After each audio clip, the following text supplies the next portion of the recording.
big news, Michael. Hollywood, they're at it again. Yeah. Now, in November this year, Gladiator 2 and also Wicked are going to be released on the same day. Oh, wow. Looks like we're all going to get glad-dicked. You couldn't just wait, could you? No, as soon as I heard it coming, as soon as I was aware of the news, I thought, I bet that could be turned into something that makes it sound like somebody's got a happy penis session. What? Like you've been glad that you've been dicked. Oh, I see. Yeah, it's like a happy penis session, as a normal person would say it. Maybe a lot of people are feeling, like that about what's he called, Paul Mescal. I guess you could say they'd like to dip they'd like the gold at the end of his rainbow, a torty tar. Was that good? Like Irish humor? Yeah, sure. Speaking of being retarded, because the joke was retarded, but no, let's not drop the R-bomb too early. Let's let it happen naturally. No. This is going to be in the open. Okay.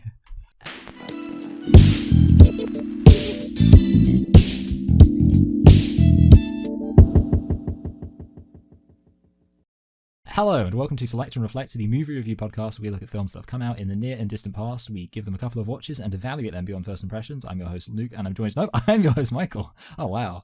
And I'm joined as always by my co-host Luke. And speaking of that's it. Yeah. And this week we're celebrating the mentality that brought you that error just there. We're celebrating I'm going to get this one right, the 25-year anniversary of the release of the movie The Other Sister, and that's because we are doing The Summer of Love. So we've of course already looked at The Notebook and Eyes Wide Shut, two quite similar movies, and we're now looking at a third similar movie. Of course, all of them have the theme of romance, so Luke, why don't you tell us a thing or two about The Other Sister? The thing is, you said all of them have the theme of, and then you said a word beginning with R, and I thought you were going to say all of them have the theme of it, and I was like, no, they don't.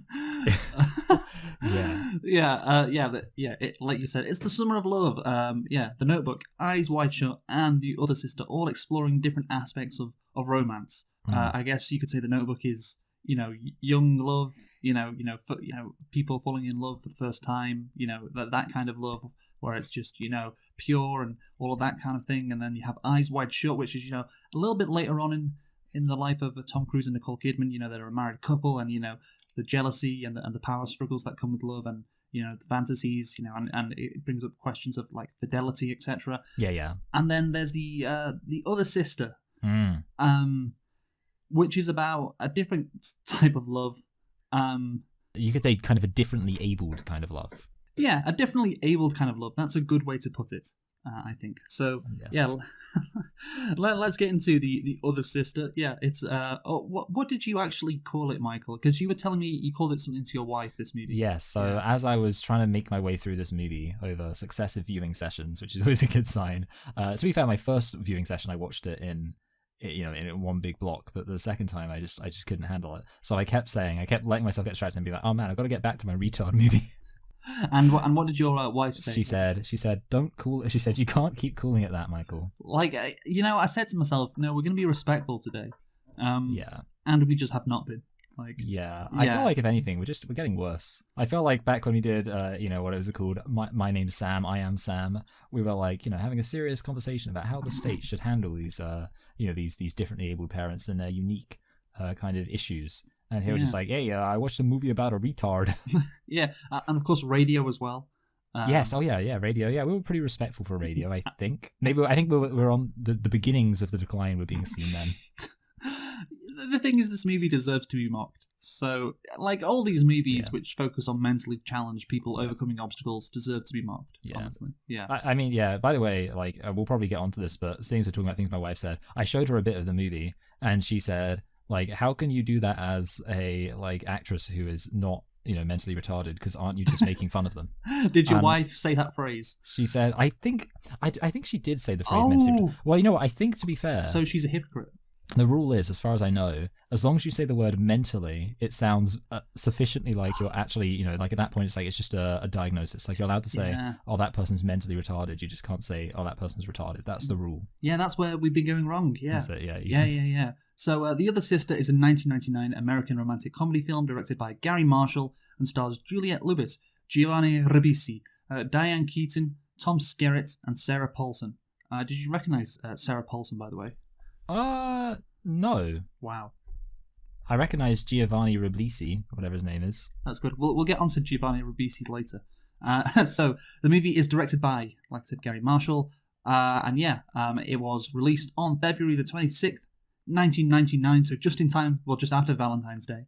Kind of a late Valentine's Day. You know, you could say like a slow Valentine's Day release, you know? Yes. Yeah, if you get my drift. I don't know, it's not really that good joke. Yeah, it's pretty good, actually. Anyway, no, it's not. Yeah, well, I already made like my little kind of like, as the French say, retarded, because that's, I guess, you know, they say, so if you say you're late, you have to say, je suis en retard. Je suis en retard.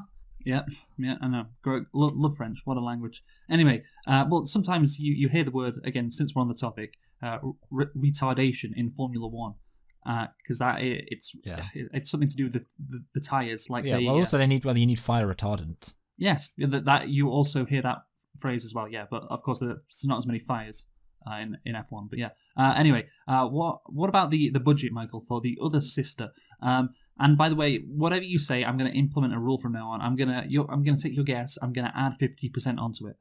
Okay. Just to prove a point, really. But go on. What's your guess? Okay. So again, I don't really know. Like, I can't think this movie. I mean, so Diane Keaton's kind of famous, but like and I guess they had to actually be in a rich place, but it can't have been that much. 20 million. Okay, so you said 20 million. So 50% of that is 30 million. It's 10. So 30 million is your guess. The budget is 35 million. Oh, that's brilliant. Well done. I'm great at this. Yeah, so see, the formula is working. Good. Don't think about, I've got the 50% thing. Don't think about that. Okay? No, I'm with you. Yeah. So obviously I shouldn't try to account for the 50%. I should go for what I sincerely think it is. Yeah, I'm with you. Exactly. So what about the box office now? Are you doing the 50% rule? Again, not that I'm thinking about it. It doesn't matter. I'm not going to think about it. Okay, so now, honestly, I have no idea. Like, to be fair, like, you could literally say, because it's kind of like, I mean, I know Gary Marshall has done some movies that were reasonably successful, but I also feel like he's done some movies that have strong straight-to-DVD, or I guess in this case, I don't know, like straight-to-DVD. I guess DVDs were kind of a thing in 1999. But like straight-to-DVD energy, home-release energy, which I can't imagine would have been that successful. And I just can't imagine people flocking to the cinemas to see this. I guess I'll just say it made back its budget and just say 35 million, which is what I like to do when I don't really know. So yeah, I'll just say 35 million. Okay, the box office is 28 million. Okay, yeah.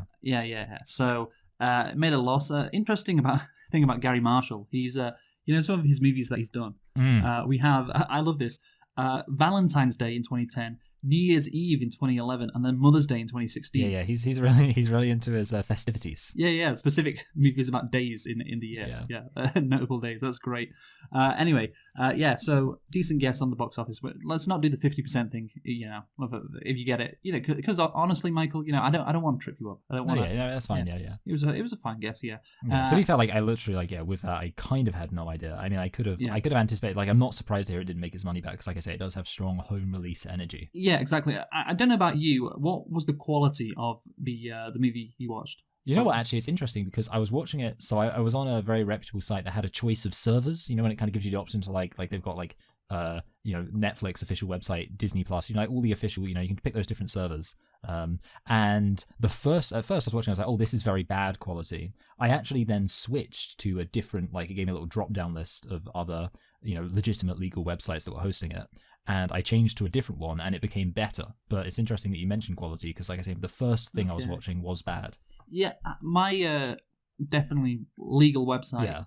Yeah, I don't think it has as many options as yours does. Because like I was like, I had 3 options and they were all bad quality. Okay, yeah. Maybe I could send you a link to my website just because sharing is caring. As long as it's legal. Oh yeah, of course, yeah. Maybe I'll send you a link. Have you heard of Netflix.com? I wonder whether or not this. I mean, I don't need to wonder because of course I looked for it when I was looking for all my perfectly legal ways of watching this. But I wonder whether they have this on Netflix. I wonder whether they have this anywhere. Like I feel like this is one of those movies that kind of justifies piracy because there's no way you could get a hold of this movie legally. Surely it's like on the Showtime. Yeah, maybe. It's actually really interesting. This is like completely coincidental, I think, but I was recently getting annoyed. I was listening to Black Eyed Peas on Spotify, and they were playing Let's Get It Started, that song, and I was thinking, oh man, I kind of prefer the version that's Let's Get Retarded, because it's a bit rawer. And I found out that the Black Eyed Peas they've Mandela affected us. They've tried to erase that from existence, so no one ever knows that they said let's get retarded. So I was thinking to myself, like, yeah, the problem is these retarded movies, we're going to lose them to the woke loony left mob, so we've got to make sure we have physical media copies of the other sister. Yeah, I mean, of course we talked about Radio and also I Am Sam. Those were released in the early 2000s. This is a 1999 movie. So it seems around this time, for some reason, people, or I guess people in Hollywood, were really into making these kind of movies about, people with mental handicaps, overcoming the odds. Or in I Am Sam's case, not overcoming the odds.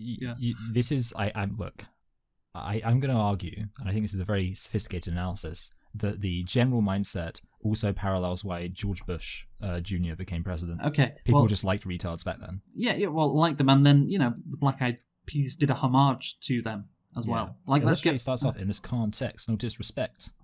How can it be disrespect? They've literally said it's not meant to be disrespectful. So come on, man.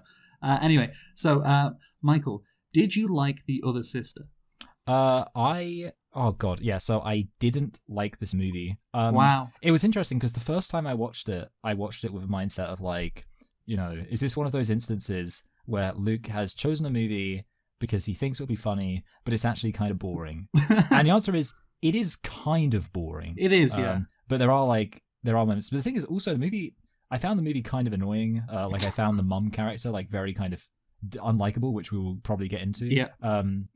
Like there's this movie is very kind of melodramatic. There's a lot of like shouting and screaming, and it's kind of just irritating. But it is actually it is funny at moments. So overall, I would say it's, for entertainment value, it's not terrible. Yeah. It's a little bit longer than I would like it to be, but yeah, I don't like it. Honestly, that was my biggest complaint. Like, how is this movie 2 hours and 10 minutes? I know, yeah. It's like, this is like an epic. Like, what the fuck were these guys doing? Like, honestly. Anyway, yeah. It's interesting you're focusing on, like, entertainment value. Because, that's the only thing this movie has going for it from our perspective. At least, like how many funny scenes are there? Like when she barks at the dogs, that was funny. Yeah. I mean, like, because obviously the thing is, like, so with Gary Marshall in general, and like a lot of these kinds of movies, if you were going to enjoy it, you'd have to enjoy it on like the level of it being a kind of happy, fun movie. Like, a feel-good movie, I guess, is what it's supposed to be. That's what it's supposed to be, but we, as cynical people, as people who have watched, because obviously there is an audience for this kind of melodramatic slop, and fair enough. Like, you know what? On the very legal website that I watched the movie on, do you know what audience members, I don't know, people who watched the movie, what they rated it? Yeah, out of 10. I don't know. I'm guessing some kind of highlight, maybe 8. Yeah.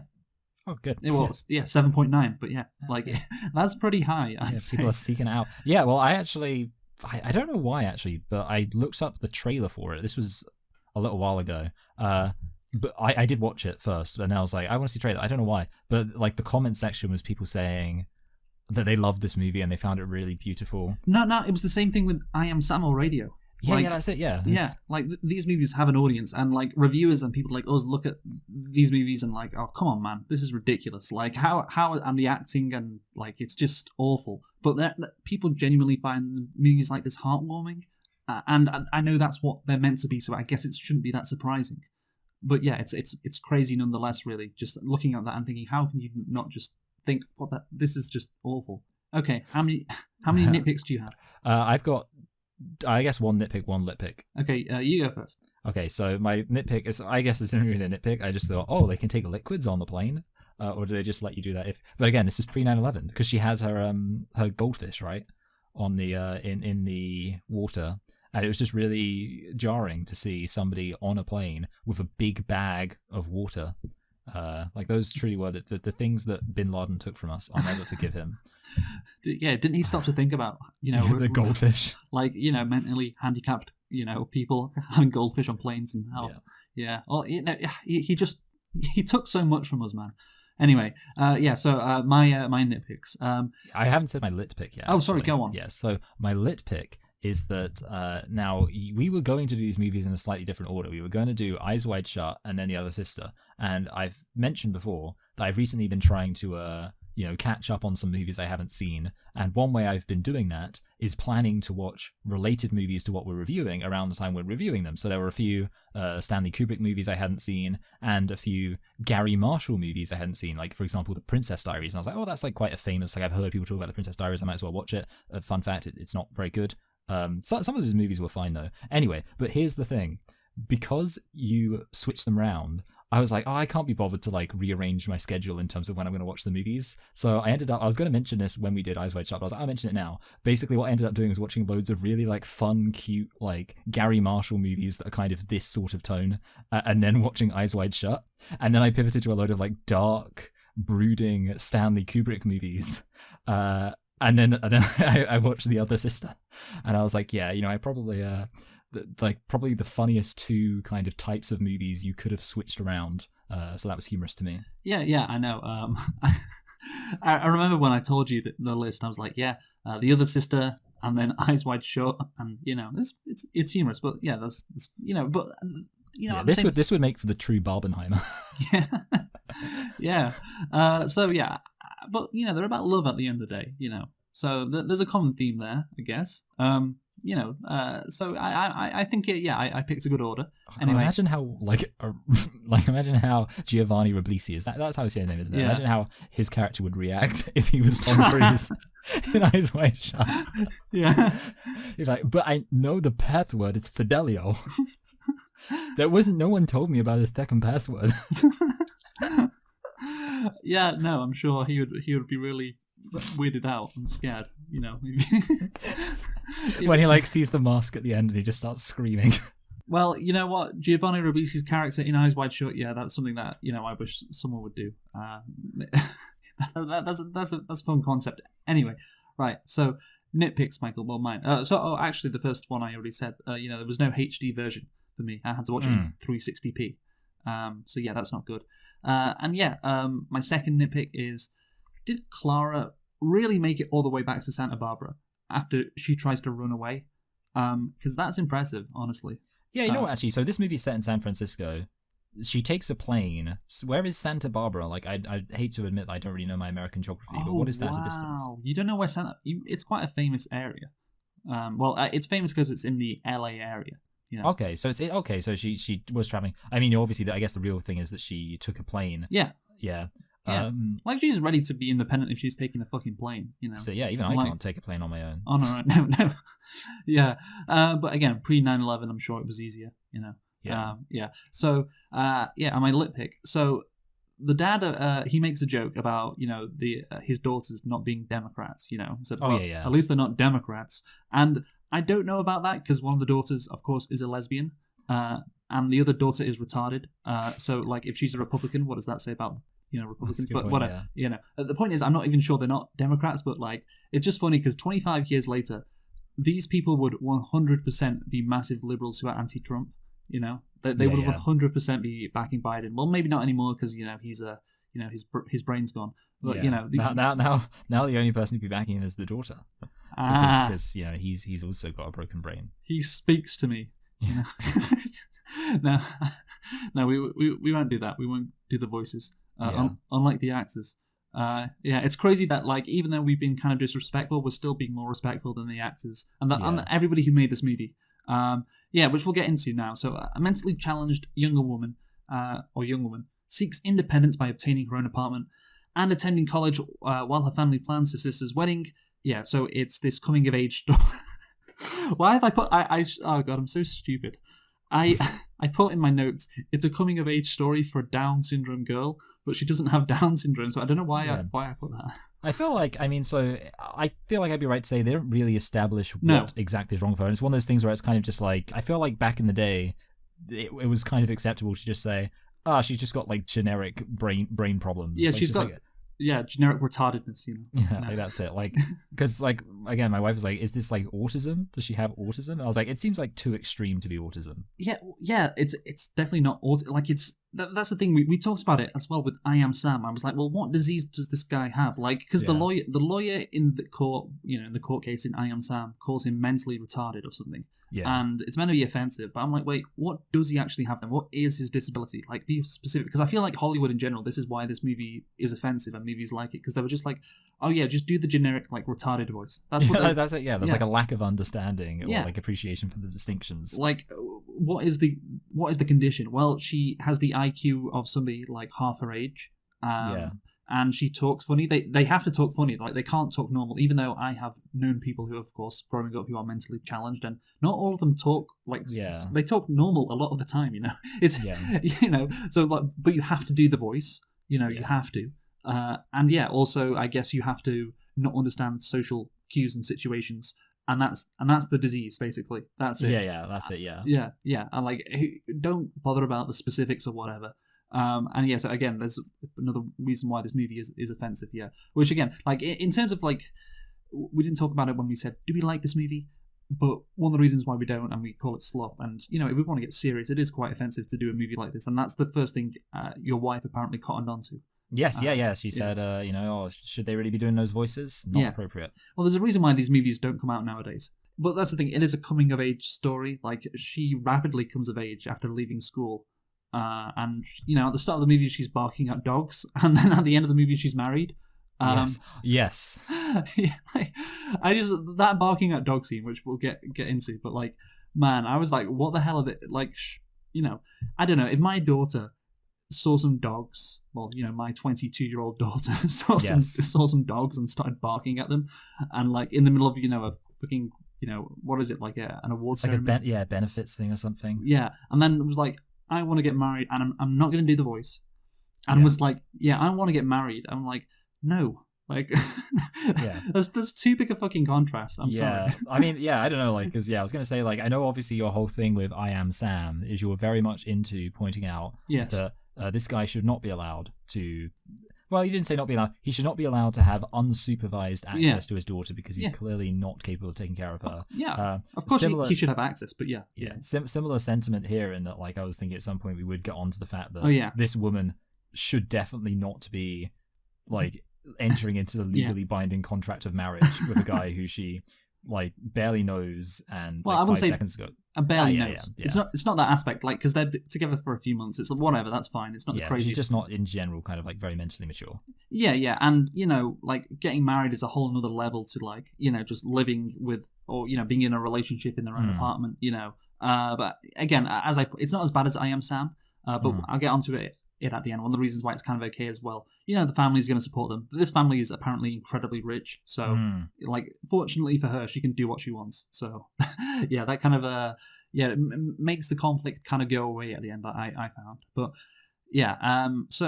Roger Ebert, I'm going to tell you what he said about this movie now. So, he rated the film as 1 out of 4 stars, of course, and said the film was shameless in its use of mental retardation as a gimmick. That's what he said, by the way. A prop and a plot device. I mean, the thing is, that's just the whole movie, though, isn't it? Yeah. Like, it's not like a plot device. It's not a prop. It's not a gimmick. That's the fucking movie. So I don't know what he's really talking about. But he's right in that it is shameless. Yeah. Anything to say on that? No. Yeah. I think I would definitely. Yeah, I guess I just have to agree. Yeah, shameless. Especially considering that it is supposed to be like a feel-good movie. I feel like, it's... I don't know if I can say like it's cheating or whatever, but it that's what it's trying to do, yeah. Yeah. Like, basically just to be like, it's automatically like heartfelt because, look, she's, mentally challenged, so doesn't that... Like, it's almost like when you just put a kid in something to make it cute. Yeah. Yeah. Well, that's the thing. It's like, well, obviously, like, she's mentally handicapped, so... if she's in this movie, and she wants to, get in, you're going to feel sympathy for her and you're going to want her to succeed, and that's it. And, it's just incredibly simple, it's slop. And you know who would love this movie, Michael? Dylan? Yes. Okay, yeah. Yeah, he would love this movie. Although you got to bear in mind, he also has a track record of pretending to be retarded for humour. Well, he'd love it for 2 reasons then, Yes. This might be his favourite movie of all time, honestly. Yeah. If we showed it to him. I kind of want to do that, actually. Anyway, so, let's get into the script. So Carla, of course, well, firstly, she's leaving her school. Apparently, this school lets you stay until you're 21, which kind of makes sense, I guess, because it's different. Yeah, well, it's a special school for special individuals, I think. Yeah. So I thought she was 18, but she's not. She's 21. But yeah, I just want to start off because we have a flashback when Carla was a kid, and she in the flashback. Do you know what the mother says to the dad at one point? Oh God! Like I know there's like a whole kind of argument thing, but I can't remember exact words. Yeah, well, this is a consistent point I'm going to bring up throughout the review. Her mum says that Carla apparently nearly burned their house down. Oh yeah, I do remember that. Yeah, and that's the thing with these movies; they present the mentally challenged people as dangerous. Yeah. For like, or dangerous, maybe that's going a bit too far, but as like getting into trouble, like that they're always doing shit which is causing mayhem, like for instance burning down the house would be a big example of that, and they're doing it of course for dramatic reasons, but mentally handicapped people, they're always fucking up, basically. You can't trust them, that's what these kind of movies say, don't they? Yeah. And obviously it's kind of funny because then like they go against their own point, because they often do end by saying like, but hey, these people should actually have a huge amount of freedom to live their own life. Obviously, already said I am Sam, but here as well, she also basically has freedom. So they kind of like have their cake and eat it by having like the drama, the sincere drama of, oh no, this person, they're going to, completely destroy the world around them because they just don't know what's going on. Yeah. But then also they should be able to, be completely free to live their own life. Yeah, you're right. That is what this movie does precisely. It's movies like this. They have their cake and eat it. This mentally handicapped person gets into all these like hijinks, but at the same time, they should have their own independence, and they should have their respect and everything. Even though what we've seen for large parts of like the movie suggests maybe that shouldn't happen. So there's a natural contradiction with these movies that we see in this one as well. So the father, Radley, which is a weird name, right? Radley. It is strange. Yeah, says that he doesn't want. Sorry, this was just a line that made me laugh. He says, "I don't want Carla to be retarded," which is, I don't know, just such a funny way of putting it. Yeah, it's just like it's just when you put it in those simple terms, those blunt terms. I think that makes it better. Yes. So that's the thing. I'm not sure. It would have probably been better. I actually didn't write this down in my notes. I should have, but let's talk about it now. It would have been better if like the father wanted to send her away and the mother wanted to keep her here, because the mother wants to control her. But then the mother kind of she feels guilty, I think, for sending her off to this, school. But in actual fact, apparently Carla, she really liked it there. So why does she feel guilty about it? Yeah, no part of it really makes that much sense. But like, it's definitely true. The movie really, like, they choose to present the mum as like the bad guy, which is like, I mean, she is the bad guy. Yeah, but she initially does a really good thing. Yeah. So I'm with you with that. Yeah, so it doesn't really, in general, like the mum's kind of we'll get a bit onto her. Stupid. So like the fact that she doesn't recognize she actually did a good thing by sending the daughter away, or like the daughter actually quite liked it, would I guess be consistent with her being stupid. Yeah, well, she's not as stupid as other characters. That is true, yes. So Carla returns home to her overprotective and slightly snobby mother, Elizabeth, of course played by who, Michael? For her mother, Diane Keaton. There we go. So Elizabeth seems to behave, as if she's embarrassed about her youngest daughter's disability. So again, in these movies, you have just unrealistic scenarios, I think, because the parent in this movie, the mother, like, she is just so, like, uncompassionate, I think, about her daughter's, like, situation, which, is crazy because, like, your daughter has a clear mental disability and you're acting like this. You're trying to act like she doesn't. And, she's a pretty bad human being. But go on, what were you going to say? Well, yeah. I was just going to say, I definitely agree with you on the contradiction, and absolutely she's really unlikable, and I think I did you say the word unsympathetic? Well, she is uncompassionate. Uncompassionate, yeah. So I was thinking, unsympathetic. Yeah.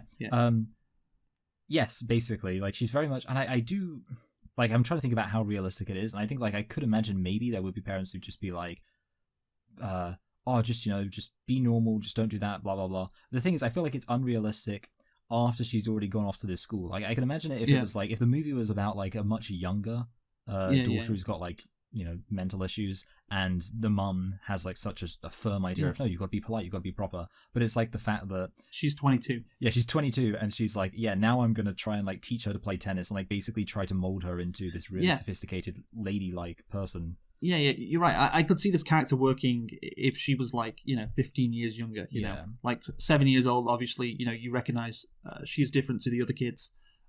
So therefore, her mother, like, battling with trying to make her quote unquote normal, but then realizing, oh, she's not normal, and that's fine. But like, she's 22 at this point. Like, if you haven't cottoned on, like, right, like, then you just seem like an awful person, or just completely, like, stupid, like, as you said. Like, how have you not got it?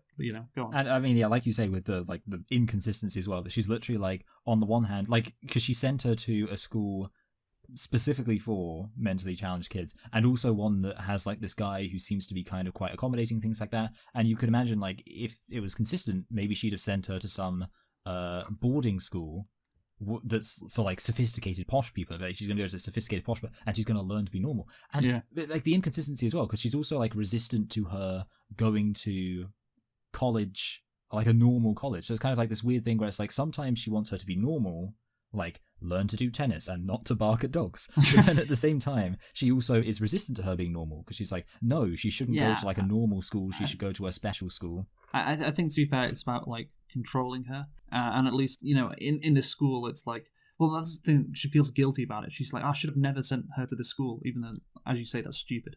So of course, like, okay, the dog scene, right? So they're giving an award to Carla's mother, at this benefits thing, and there are a bunch of dogs in this cage, and as there should be. And Carla then goes over to the dogs in the cage and just starts barking at them.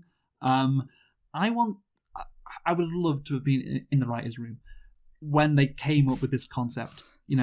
Like, they were so proud. Yeah, like they were thinking, how offensive can we get with this scenario regarding, the retarded person being retarded, doing retarded things? And I say that word, like, that's what they would have been thinking. Maybe they wouldn't have said it, but that's what they've been thinking. Because how can you come up with this as like something that happens in the movie?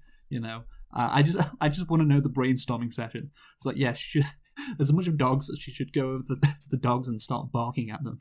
What do you think? No, yeah, absolutely. I agree with you. Like, that must have been in their mind. Like, how far can we push this? Yeah. And of course, it is like such a ridiculous scene. Yeah. Well, it's ridiculous and it's offensive to just come up with this idea. Yeah. Yeah. And of course, she then lets the dogs out. Who let the dogs out? I was literally, I was thinking that too, because I'm also really cool. The retarded girl. That's it. We finally got an answer.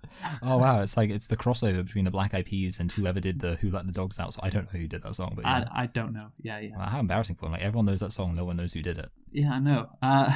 Well, yeah, I think, honestly, again, this movie, what it's proving is that mentally challenged people are just like a hazard, honestly. Like, you got to keep them on a leash, because they could just randomly go off and start barking at dogs and releasing them out. But, like, that's what this movie is saying. Like, you can't take them anywhere, basically, Yeah, like, and I guess, like, it's the fact, like, it's a specific context where she's obviously supposed to, like, keep still. And again, like, I feel like most people would be able, and I said, like, obviously, it's like, well, most people aren't, like, retarded, but, like...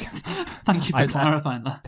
But, like, the point is, like, most people, even people who are, retarded, I'm going to go back and forth on whether or not I'm going to be saying the word retarded. You can only say it, this is what I've been doing, in the context of, like, a joke or, like, mocking the people who created this movie. That's it. Okay, good rule. Okay, so, like, even most people who have these mental health issues, mental health makes it sound like depression and stuff, but, mental issues, will be able to, like, discern that they are in a situation, and it might get, like, fidgety and uncomfortable, but the way that she acts, it's like she's not even aware that this is, like, an inappropriate thing to be doing, and that's, like, quite unrealistic. Yeah, like, she goes to a college after, Yeah. And she's just been... Yeah, that's a good point, yeah. Like, she goes to a college and does, like, a computer science degree. Yeah. Just, like, a few weeks or whatever, like, maybe a month, after she couldn't understand the fact that it's not appropriate to get up in the middle of a formal gathering and start barking at dogs. And then release them. Yes. Like, yeah, again, it's just ridiculous, man. And, it's not the same thing, but, at another point, she's, talking about sex with her mother, and it is, like, really loud in a... she's speaking really loudly, about sex in a public place, and because of course she is, she can't just lower her voice. I don't know. Do you remember that scene? Yeah. She says like, again, I don't know. I guess we're not doing the voice. She says they have a penis and women have a. Does she say vagina? I don't know. But like she's just naming like the anatomical parts like in a very direct way that obviously makes her mother uncomfortable. But yeah, like you say, like clearly she should be able to understand and recognize that that is a not typical, not polite thing to do.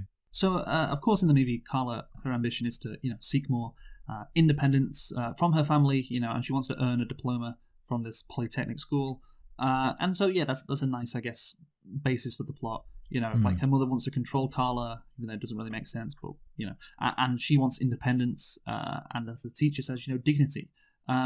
And there's a difference between like dignity and like getting married and having an apartment, but whatever, we'll get to that. So, like the movie, it's so interested in stuffing itself with these like, I guess I put the phrase I used was retarded hijinks, like like when she goes to the polytechnic school, like two guys just stopping her from getting into the school just randomly. Yeah. Like how sorry, nobody acts like this in well, at least not at like a college, go on. No, yeah, I mean like just in general, and God, there's like a few moments where it's just instances where people would not behave that way around a like somebody who is clearly mentally challenged. Well, like another example that's quite close is when you have the lady who's offering like free. I hope I'm not jumping at too much here, but it's just an example that's related. No, go on. The woman who offers like the free makeup trials, and like there's Carla is clearly reacting in a way that shows she has not understood the situation. She's like, it's not fair, and the makeup lady's like, well, life isn't fair, and it's like obviously like any normal person would recognize that this person's mentally challenged and would be struggling to understand the concept of free. But like she just says it like, and there's like several moments where like in reality people would, and maybe this isn't a good thing, but they'd kind of probably condescend in their tone and be like, oh well, let me explain, blah, blah, blah. But everyone just talks to her as if she's like a normal person in a weird way. Yeah, like she tricks her, like, doesn't she? Like, yeah, exactly, yeah. And there's no empathy for like, oh yeah, this girl is mentally, like she could at least like wash it off the half of her face. Yeah, she doesn't even bother to do that. Yeah, like maybe it's because she's like Asian, so she's thinking like I was gonna do like some kind of China thing about how like she would have just been like left to die from exposure. Oh wow, okay, so we're getting racist as well. Yeah, no, I just thought while we're on the subject, I thought I'd balance it out. Yeah, well the thing is, the two guys who were stopping her from getting into the school, like that wouldn't even happen like to a normal girl. I feel like. I'd be like, yeah. So even absent the mental factors, I'm with you on that. Yeah. Yes, and so of course it happened to this like who doesn't know what's happening. Of course it does. And it's like the same thing as like in Twilight, where you got like these like random just like rapists just happen to show up. Yeah, and also like when she goes up to the sniffer dog and starts going, hi doggy or whatever. Well, no, that's from The Room. What did she also say in San Francisco, of course? What did she say to the dog? Do you remember or not? It doesn't matter, but like she definitely says woof woof rough. Yeah, it has to be explained to her. No, this is a police dog. This is a sniffer dog. Like she's never seen this concept before. I think it's pretty. People understand what those kind of dogs are. Yeah. Or at least it's a police dog. It's not a normal dog. Anyway, like I feel like if we were talking stereotypes, and I think we're allowed to, I feel like a lot of mentally challenged people, like they get, because that's like something even like little kids understand, right? So if the idea is like they're mentally what's the word? Well, I guess the literal word is retarded, because retarded actually means delayed. So so you're using it in a medical context. Yeah, in a medical sense, if their development is arrested, then obviously, well, even little children understand like, oh look, it's PC Plod and his little police dog. Yeah, she wouldn't do that, I think. But she just loves dogs too much. Like all people who are, mentally handicapped, they just can't resist animals, That's just the trope, I guess. It's their kryptonite. Also, well, it is the kryptonite of what's that? Movie like the Steinbeck one, or it's the book, of course, that was turned into a movie. Of Mice and Men. Oh yeah, God, Of Mice and Men. Yeah, you got it right, because it's George and Lenny. Yes. And do you know an interesting fact about that book? I don't know the specific interesting fact you're about to tell me. about Of Mice and Men. The book was originally titled The Dangerous Retard.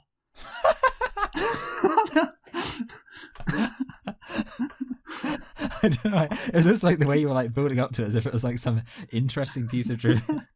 Like I just imagine like you're on your Stephen Fry like. And an interesting fact about Of Mice and Men is it was originally called the Dangerous Reader. That's I assume that's actually true, but that's so funny. No, that's not true. What are you talking about? Is it not? Oh, the fact that it's not true actually makes it funny. I assume that was like an interesting fact. No, that's not you thought Steinbeck, an American classic, was this novel was about to be called The Dangerous Retard before like the publisher stepped in. You said it. You had a good verbal poker face there because I genuinely thought like you were telling me like an actual fact, and I was completely willing to believe that it was like a funny fact. Or like I genuinely thought that was like a fact that you thought was like interesting that you hadn't realized was like as funny as it was until you said it. Oh God! By the way, that's not my joke. Somebody else came up with that joke. Oh, okay, that's a shame then. Yeah. Well, I'm gonna talk about them a bit later. As long as it wasn't Nick Mullen. Oh wow, you got it! What a surprise! Okay, Yes, of course. Anyway, also like talking about her first day at this polytechnic. There's this girl in Carla's class who starts hitting on the professor. Do you remember that? Like, it's such a... Again, this movie is filled with tropes. That's another trope. Like, the girl wants to seduce the professor. But this is at a fucking polytechnic. And, like, this professor gets paid nothing. He has no stature. Like, I just found that so weird, that scene, Yeah, you know what, Luke? Can I be honest with you? I was 100% still thinking about the Dangerous Retard thing.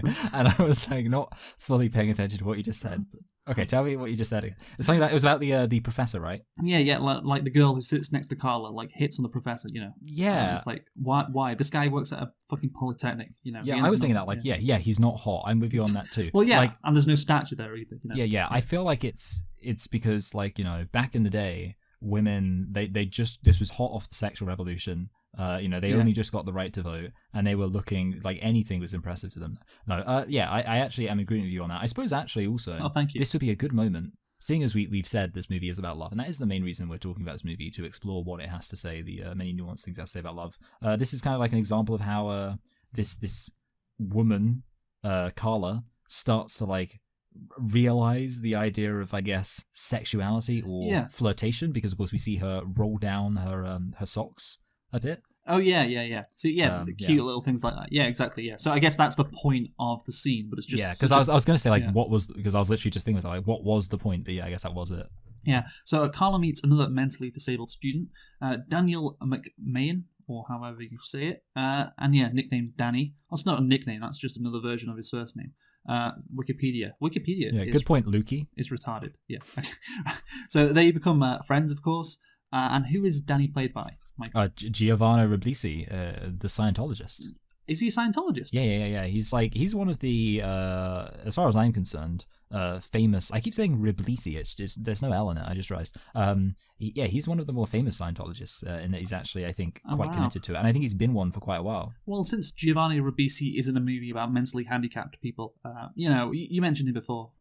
Nick Mullen. I have to play this Come Town bit. Good. Yeah, and have you heard about Giovanni Ribisi and his clothes? No, I don't think I have. No, well, you're about to. Okay, again, this it's not the funniest bit. It's just because he's in this movie and it's him. I'm just gonna play it now. Really do not like my dog. I was thinking again about the classic designer clothes for people with Down syndrome by Giovanni Ribisi earlier. I was happy with that. That was good. That cheered me up. I love your suit. Thanks, it's Giovanni Ribisi. It's Giovanni Ribisi. Giovanni Ribisi. Let's have clothes, high fashion clothes for people with Down syndrome. Giovanni Ribisi. Do they have different proportions? Huh? Yeah, wide, mid. Just play it for a bit. Extra cock room. The sharing size of peanut M&Ms. Do they have extra cock room? Do they have bigger dicks?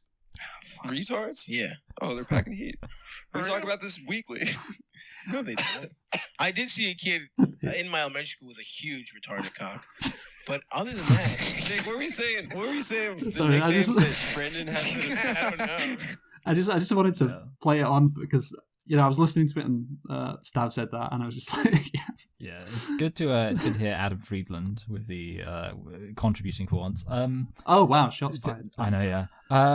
Yeah, I mean, I guess Giovanni Ribisi. It's a very good fashion name. I like the fact like Ribisi. It's not a great surname. It's kind of like Ribisi. I could definitely buy it as a Down syndrome version of a sophisticated. Or it sounds like, in a way, like Giovanni Ribisi. It sounds like when I was in Tenerife one time. I mean, I guess this is still a thing. That I was there is not really relevant. But you get the kind of African. I don't know how familiar you are, but you get the African kind of people who run around like selling cheap knockoff tat by the beach, like sunglasses and stuff. Yeah. And they sold something called like Ray Berries. And like I just imagine like Giovanni Ribisi it being like that, like you think it's going to be like a proper thing, and you're like, oh, it's a Ribisi. Like, it's like the knockoff version of a fashion brand. Yeah.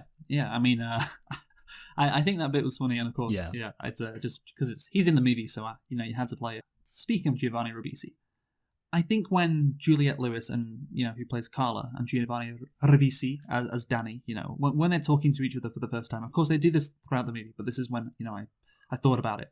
And of course they're talking about buses at first, way to reinforce the stereotype. Yeah, I was going to say that. Yeah. At least it wasn't trains. Like actually, it broke new ground. Well, he does get on a train later, doesn't he? Yeah, he does. Yeah, but he's not as enthused by that. Shockingly, that must have been difficult for him. Yeah, like Juliette Lewis and Giovanni Ribisi doing these voices, and I just thought this must be so embarrassing for them. Like both of them pretending to be mentally ill. That's not right. Mentally challenged. Exceptional. Yes, doing this weird voice again. It's just. The standard retard voice. That's probably what it's known as. Yeah. Do you think they went method? But yeah, just like not all mentally challenged people sound like that. And again, it's just like as an actor, just doing that. Like how can you not be embarrassed? Again, actors are just like they have the biggest ego or whatever. But what's the thing that your wife said again? She just said like, wouldn't that be insulting? Yeah, like how do these people not think it's just incredibly offensive doing this, Yeah, like, I don't know. I mean, do you think, like, maybe Tropic Thunder did something to, like, stop this when they had, like, obviously, what's his face, like, the Simple Jack? Yes, never going full retard. Yes, I think that's why Tropic Thunder, did that, yeah. For a few reasons, I think Tropic Thunder is a great movie, but, like, the way it parodies those kind of movies is fantastic. And, yeah, maybe that's the reason why you didn't see these movies anymore. I mean, again, they kind of fell out of fashion by the time Tropic Thunder was released. I think in 2008 it came out. Okay, I actually thought it was 2006, so there we go. I'm wrong. Yeah, I think it's a bit later. Maybe I'm wrong. But yeah, also, again, you have a changing culture. Like, people just wouldn't accept this today. If you had to do a movie like this, they'd demand, or people would demand, having actors who are actually mentally challenged. I found out that the guy who plays Walt Jr. He has the thing that Walt Jr. has. Exactly, and nobody thinks that's offensive because that literally is him doing. Although if you could get it, I've got it on from good authority from my wife that I actually do a pretty good Walt Jr. impression. Okay, well let's not bring that out. Which again, like, and that's even worse because he's like I can't even like say that it's offensive. To be fair, I would say it's not a comedic impression. I only do it in order to relay stories about important moments from Breaking Bad. I only do it as a party trick, I break it out, Yeah, I'm gonna say, hey, Mr. White, bitch. Right, good. That's good. You can do all the characters. I know, yeah. Okay, I just put mean to these people. So, right, this Danny guy. Okay, you probably, because you don't really focus on the details, do you, Michael? No. Yeah. Right, when Danny is talking about his like job in the marching band, did you catch what he was actually saying to Carla? I guess not.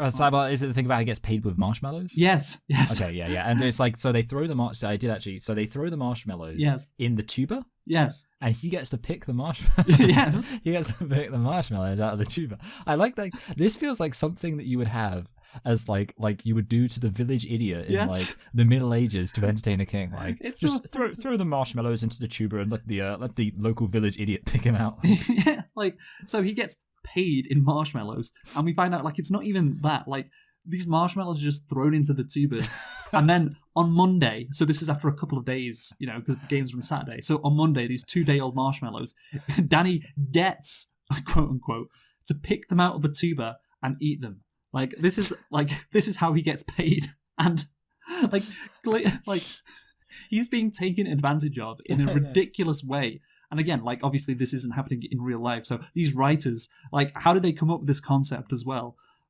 it's crazy to me, you know. Yeah, this is how they like. I don't know. Like this is they had like one like what's the word, teamster who was fiddling to everyone. They were like they were trying to convince him it was normal. They're like, is there a way we can get away with paying this kid in marshmallows?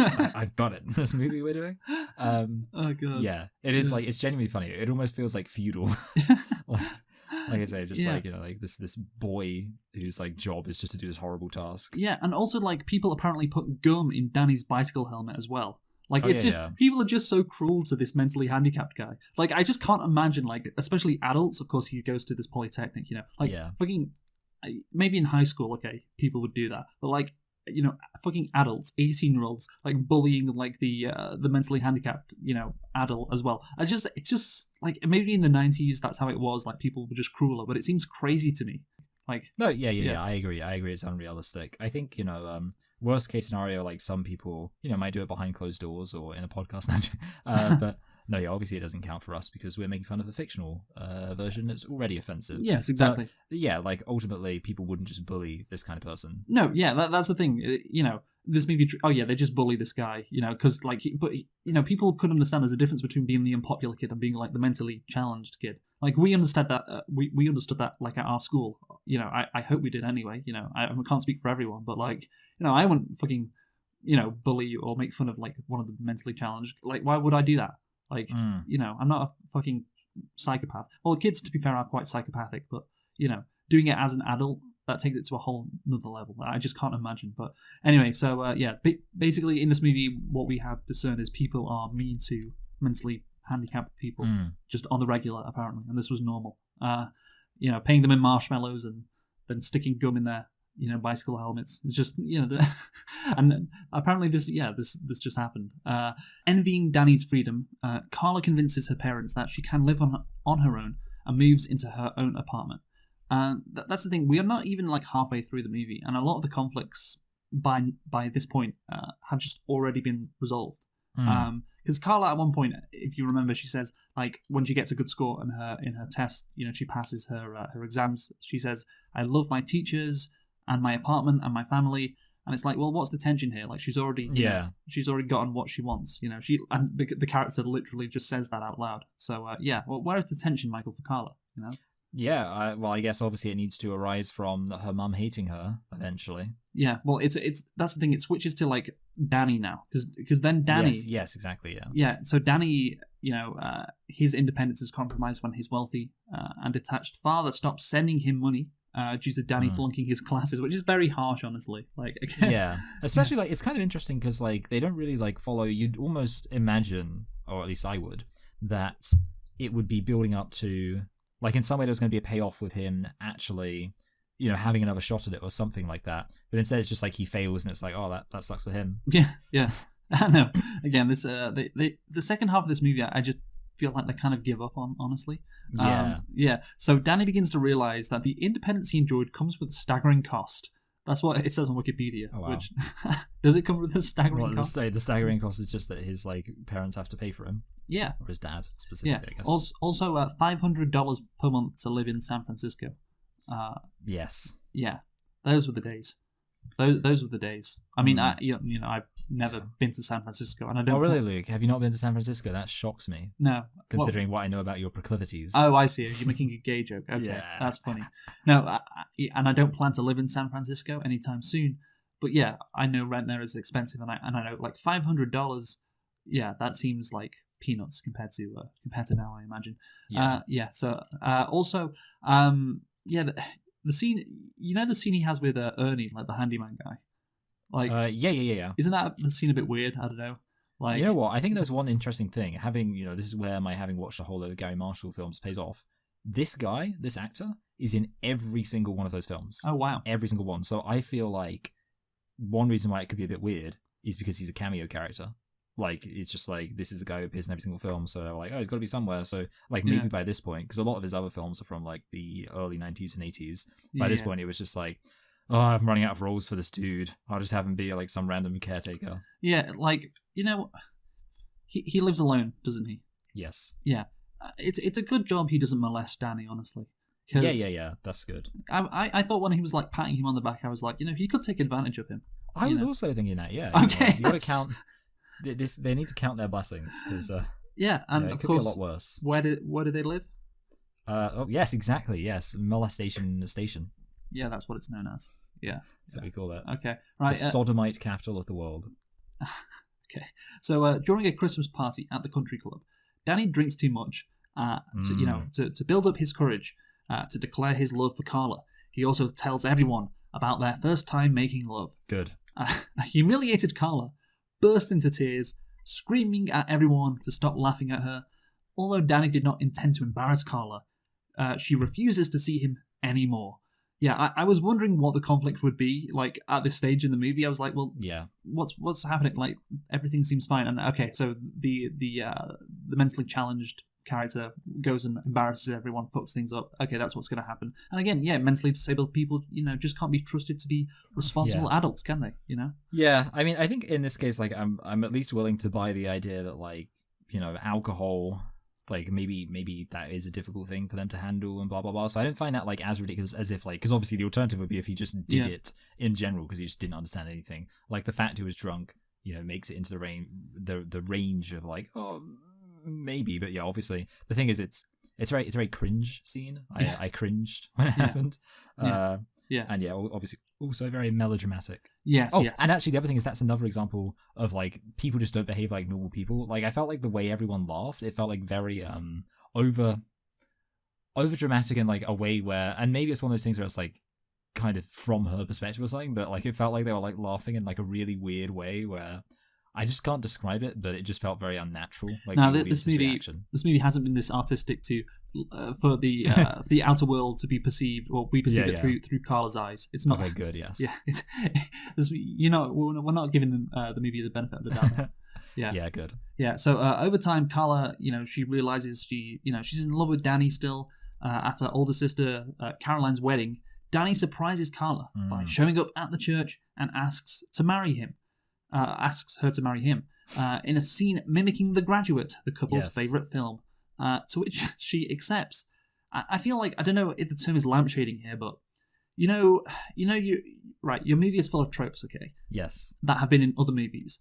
But if you have the characters copying the tropes, because the characters in the movie, have seen the tropes in those other movies, then you can get away with it, Yeah, I guess. I mean, I suppose it kind of works out. I feel like there's definitely a thing that other movies have done before. I mean, I guess the obvious example, I'm trying to think what it is. There's like a movie where a guy says like, I can't even think what the movie is where the person does this, but the movie where the person like holds a boombox outside the woman's window. And there's another movie where a guy says, I'm going to do that, just like that other movie, and then he does it at the end. Yeah. So it's definitely like, it's more than... It's definitely a thing to be like, oh, remember that classic moment in that movie? Well, I'm going to do it too because that movie means something to us. Yeah, as long as the characters in the movie acknowledge that movie. I respect the hustle. Yeah. Then it's like, oh, it's okay.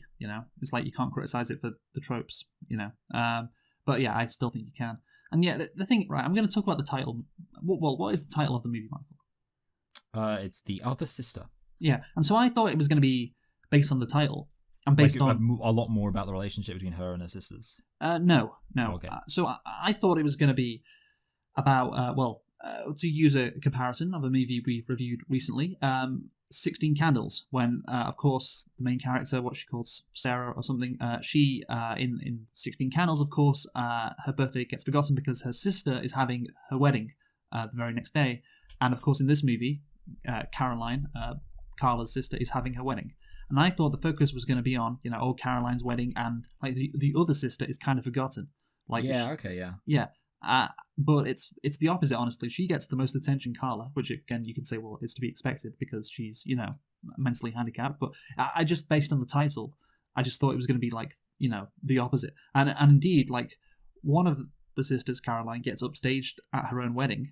And the other one, because she is a lesbian, apparently can't have her partner yet at family functions. Yeah, that's a good point. Yeah, the other sisters are the ones who kind of get screwed over. Yeah. I was actually thinking like about like being upstaged at the wedding. Like when you actually think about it, you're like, that's actually kind of messed up. Like I would actually be really annoyed. Well, I wouldn't care because I'm not a woman. But, I'd be really annoyed if I were her. What if like this whole thing happened? What if your wife's retarded sister, Michael, in the middle of your wedding? Just accepted an engagement proposal. What would you have been mad? I would be frustrated. I would. Okay. I'd honestly say to the bouncers, hey, why didn't you do a better job keeping that person out of here? Yes. So that's the thing. I think that is a weird title for the movie. Honestly, like she's not the other sister. She is the sister which gets the most attention and even upstages her sister's big day. Look, everyone supports their wishes. Of course they do, except Elizabeth, the mother, who is unsure Danny can take care of himself, let alone Carla. Is she right? Well, maybe. Carla angrily tells her mother that she is sick of her combination of dominance, negativity, and doubt. Well, maybe you shouldn't have barked at those dogs then. That's it, yeah. Also, Carla is sick of her mother constantly treating her like two things at once: an embarrassment and a handicap. And again, I repeat what I said just before. You shouldn't have barked at the dogs then. Yeah, that's not exactly there's not like two different or contradictory things, to be fair. Well, it kind of is. An embarrassment and a handicap. I mean, I feel like I could be pretty embarrassed by a handicap, especially if I was in a debate with Donald Trump. Okay, that's good. A little golf humor. I actually had something to say just about the mum that's related, because I feel like this applies at several points. I realize I forgot to say it until now. One of the things is the mum just needs to learn. Like, a lot of the conflict comes from this. So the mum needs to learn to not just immediately and very kind of assertively, reflexively reject like everything Carla says. Like, there's so many moments where like Carla says something and I'm just like, no, we don't want to talk about. Like, she kind of reacts in this like really harsh way, and I was just thinking like, all you got to do is just patronize her a bit more and be like, okay, and then like later on, because there's so many like just annoying conversations and annoying arguments that come from, like I say, the mum like not even being bothered to like patronize her when she says something, and instead, like I say, she's just like, oh, shut up, you stupid daughter of mine, you're an idiot and I don't care what you have to say. And it's like, just have some chill, mum. And she does it here with like the wedding thing. Like, it should be a happy moment, but the mum's just immediately like, yeah, but you're not getting married, you retard. Wow. And it's like, I don't think she should have said harsh. that personally. Yeah, like I think that was like an exaggerated thing or like an inappropriate thing for her to say. Okay, well, fair enough. So is her mum in the wrong? Basically, that's what I wanted to say. Because like, can Danny take care of her? No. Like, he doesn't have a good paying job, and neither does Carla, by the way. So she could take care of. It's not like an anti, women thing. It's not like a patriarchal thing. Yeah, the man has to take care of the woman. Well, she isn't taking care of herself, and he won't be able to either. So, will this marriage work? And that's the thing. Like, it will work because Carla's family is incredibly rich, and that is kind of the key that solves all the problems in this movie. It's like, will she be able to get an apartment? Well, yes, because she is wealthy. Or her family is. Will she be able to survive with Danny? Well, yeah, because her family is. So the family will support her, I imagine. They won't like leave her out to dry. So yeah, like, and also like Carla, she's sick of her mother treating her like an embarrassment. Well, she does embarrassing things, and again, like we said before, this movie is like, aren't mentally, challenge people, just crazy, getting into all these hijinks, but also respect them as responsible adults at the same time. That's what you have to do. And just that contradiction, like you said before, having their cake and eating it, I think is just doesn't work for me, Michael. Yeah. They also like, they try to do like a really serious moment where it's like she has like the speech and she's like, something like, he's not perfect because I'm not perfect and I'll never be perfect. Like, it's something, I can't remember the exact line she says, but it's like clear it's supposed to be like this, I don't know, like thesis statement moment, and it's just like, come on movie, just have some perspective on what you are. You're emotionally manipulative trash. Don't give me this like it's supposed to have some kind of point about who she is as a character and this big cathartic scene. Yeah, I know. An emotional crescendo. It's just awful, really. And of course, Elizabeth eventually relents and agrees to be at the wedding. And then Danny surprises Carla with their school's marching band playing 76 trombones from The Music Man. And I like that. I have to say, I like that scene because it's like, oh, we know he likes marching band music. Yeah. We didn't mention when he plays the marching band music when they have sex. Yeah. Fine. That's good. Well, I like that because, you've been setting that up throughout the movie and then you pay it off right at the end. That's good. It's good stuff. The rest of the movie, not so good. That bit I did think was good. Anyway, let's conclude. Michael, you go first. Yeah, so I think we pretty much like explained everything. This movie, I can't really remember I Am Sam. I can't really remember Radio. I feel like this movie was more offensive. I don't know. Let's not split hairs here. But the reality is, this movie, like, it is offensive in that whatever. What did he say? He said it was a crutch. I think Roger Ebert or something like that. Like they use it in a kind of manipulative way, and absolutely, that's what it does. It's just like, oh, just throw a retarded person in there, a mentally disabled person, and that will mean that the movie has some kind of weight to it that it otherwise wouldn't have. And that's just obviously very cynical, and I do not approve. Now, of course, that's the serious kind of politicized take. The other question is, well, is it funny and can you laugh at it? Which is kind of going in the opposite direction, admittedly. But it's better in that regard. Like, if you wanted to watch a movie, just like, oh, I can't believe, maybe do the whole shaking my head the whole time so people know I disagree. But yeah, there's still not that much to appreciate there. Overall, I'm going to give the movie I guess I'll give it like a low 3. I could, maybe even go lower than that, but I'm going to give it some points for actually being slightly entertaining, because it could be more boring than this and thus worse. Yeah, no, I think a 3 out of 10 is fair. Again, like, I think a 2 is like the worst you can give it without it getting like really offensive. And to be fair, it is quite offensive. And you know what? I am actually going to give it a 2. Sorry, Michael. It's okay. That's fine. Yeah, I'm like, 3 is fair, but I'm like, I just think about the concept of the movie in general and its message. Now I'm going to whack it down to a 2. And yeah, again, like, if it was a bit entertaining in parts, I would give it a 3. Like, it is in like some like scenes, like 2% of the movie is entertaining. But yeah, 98% is just awful, and a lot of that 98% is offensive. And yeah, like melodramatic trash, designed to appeal to the lowest common denominator. And yeah, at the same time, it's incredibly cynical and just has a mixed messages about mentally handicapped people, and yeah, of course, the whole offensive thing, like I said. So yeah, 2 out of 10. What are we reviewing next time, Michael? Because it's the end of our summer of love. So it's coming on to a new theme. Which is superhero movies. Yeah. And we've got like a pretty substantial summer of superhero movies ahead, but it's starting with Deadpool 2 to celebrate the release of Deadpool vs. Wolverine or whatever it's called. Yep. So join us for that next time. Who have you been, Michael? I've been Michael. I've been Luke. Thanks for listening to the Other Sister review, and goodbye. Goodbye.